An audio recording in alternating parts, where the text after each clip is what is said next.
Good morning, it's Monday the 27th of April. This is the ETX Capital Daily Market Bite. Chinese stocks actually reached a 7-year high. Overnight there was more stimulus expected in Beijing, and off the back of strong US earnings, the Shanghai Composite Index rose 2.3%.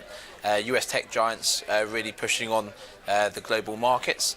Again, of course, to bear in mind over the weekend in terms of geopolitical disasters, hundreds of Nepalese was fleeing the capital Kathmandu, terror-stricken by 2 days of powerful aftershocks following the earthquake that killed more than 3,200 people. So just to bear in mind that over the course of the weekend. The Nikkei was slightly down at 0.18% down at 199.83 spot 32.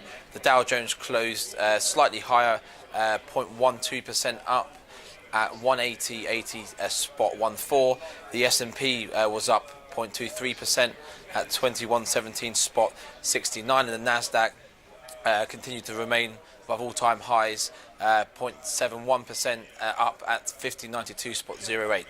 In the FX space, the dollar is still remaining quite defensive. The euro stood at 108.17, near a 3-week high of 109 on Friday, but the common currency was hampered by growing uncertainty over the likely outcome of Greece's negotiations with creditors.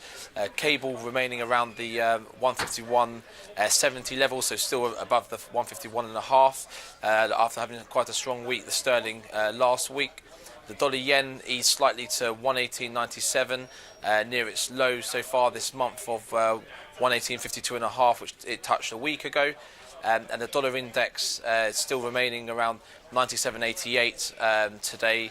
Hit a 3-week low, bearing in mind, of 96.75 on Friday.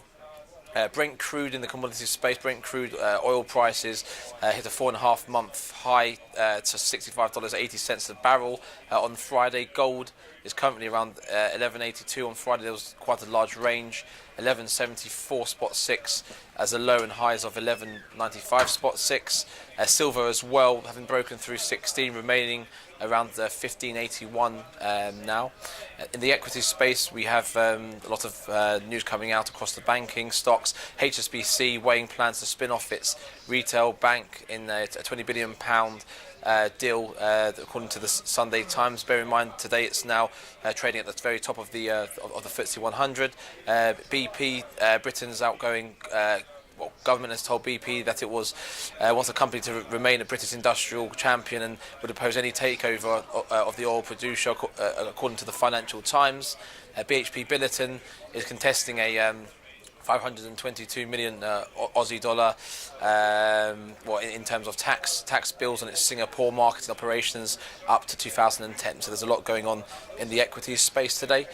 Data coming out slightly thin throughout the course of the day. At 11 we've got the UK CBI industrial order expectations, and later on, interestingly of course, to keep on top of the RBA and its decision making in terms of its interest rates, we have at 11:40 this evening RBA Governor Stevens speaking.